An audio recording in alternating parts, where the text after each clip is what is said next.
नमस्कार दोस्तों, पिछले 3-4 दिन से जो घमंड की जो इंतहा सिरसा वालों ने देखी, वो या तो अभी हमें देखने को मिल रही है या फिर पुराने टाइम में जो कह सकते हैं महाभारत के टाइम में दुर्योधन का जिस तरह का घमंड था वो देखने को मिला था।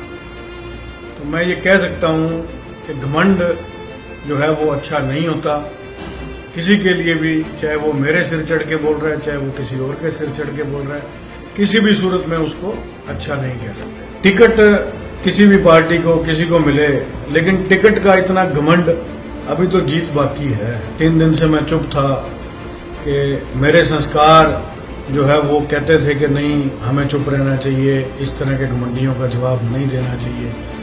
लेकिन मुझे ये सोचने पे मजबूर हुआ मैं कि अगर मैं आज अपने पिता के साथ कोई बदतमीजी करे, अगर मैं चुप रहूंगा, तो मेरे और साथी जो मेरे साथ लगे हुए हैं, मेरे साथ हमारे साथ जुड़े हुए हैं, हमारे परिवार के हितैषी हैं, कल को उनके साथ मैं क्या खड़ा हूंगा। अगर मैं अपने पिता के साथ इंसाफ नहीं कर सकता तो फिर मैं लोगों के साथ इंसाफ कैसे कर सकता हूं। इन्होंने एक बात कही कि जिनके खुद के इतने वोट हैं वो शैलजा जी को क्या जिता सकते हैं या किसी को क्या जिता से हरा सकते हैं।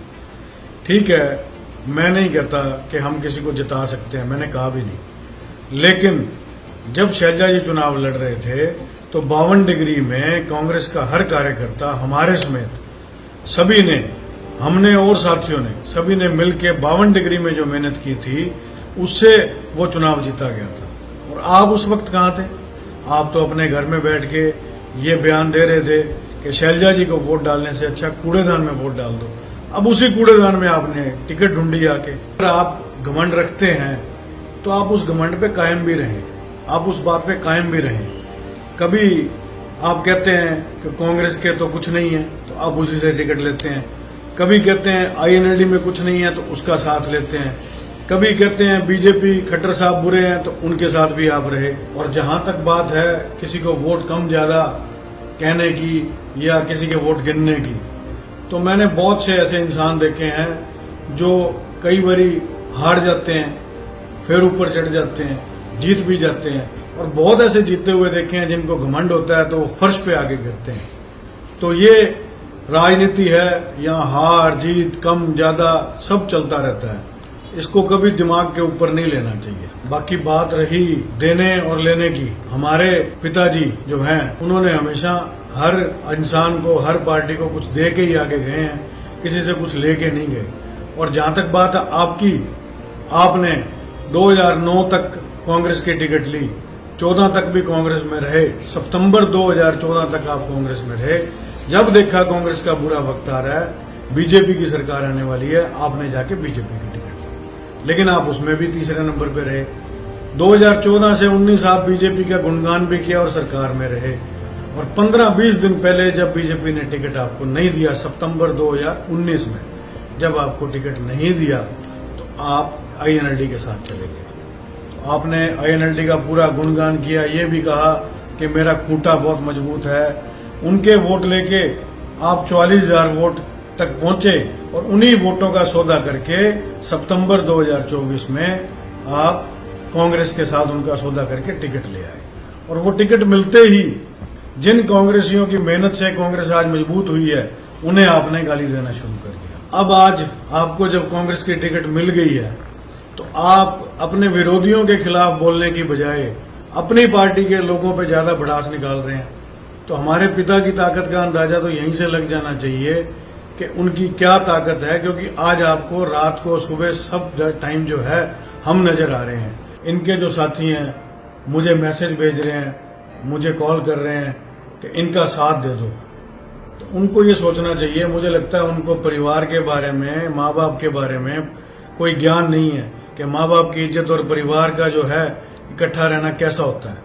अगर उन लोगों को लगता है कि किसी के पिता के बारे में कोई इतनी गलत भाषा का प्रयोग करके वो उसका साथ दे सकता है, तो वो गलत सोच में है।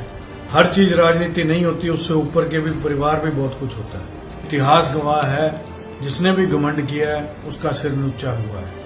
ठीक है, टिकट मिली है, 8 तारीख अभी आएगी, रिजल्ट आएगा, लेकिन इसी तरह का रवैया और भाषा अगर दुर्योधन की रही तो ये इनका भी सिर नीचा होना निश्चित हो सकता है। फिर ये बाद में लोगों को दोष देंगे, उसके जिम्मेवार ये खुद होंगे।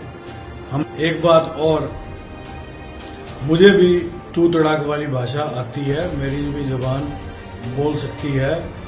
जिस तरीके से मैं अपने से 8 साल छोटे शख्स को आप कह के बुला रहा हूँ और ये अपने से दुगनी उम्र वालों को तू तड़ाक करके जो बोलते हैं, ये संस्कार हैं हमारे। लेकिन मुझे एक बात और पता है, इन्होंने इस बात को भी अदर वे लेना है और इसके जो साथ इसके साथी घूम रहे हैं, इन्होंने कहना है देखो कितने डर के हमारे साथ बात करते हैं, ये तो इनकी लातें बाहर नहीं जलती, ये इसीलिए हमारे खिलाफ जो है सख्त भाषा नहीं प्रयोग कर सकते हैं, लेकिन हमारे संस्कार हमें ये चीज अलाउ नहीं करते। जो झुक के रहा है हमेशा आगे बढ़ा है और जिसने घमंड किया है हमेशा मुंह की खाई है। तो मेरे साथियों को भी मैं कहना चाहूंगा, आप लोगों को चिंता करने की जरूरत नहीं है। जैसे हम आपके लिए पहले थे वैसे आज हैं। अपनी सरकार भी बनेगी, अपनी पार्टी आगे बढ़ेगी और आने वाले वक्त में आपके उसी तरीके से काम भी होंगे। और जहां तक इनकी बात है तो 90 एमएलए हरियाणा में बनेंगे और 113 पंजाब में है। कोई दिक्कत नहीं है, कौन हमारा विरोधी है कौन हमारा दोस्त है, इससे हमें कोई फर्क नहीं पड़ने वाला। अगर ये जीत भी जाते हैं तो भी इससे हमारे पे कोई फर्क नहीं पड़ने वाला, अगर हार जाते हैं तो भी हमारे पे कोई फर्क नहीं पड़ने वाला। जय हिंद, जय भारत, धन्यवाद।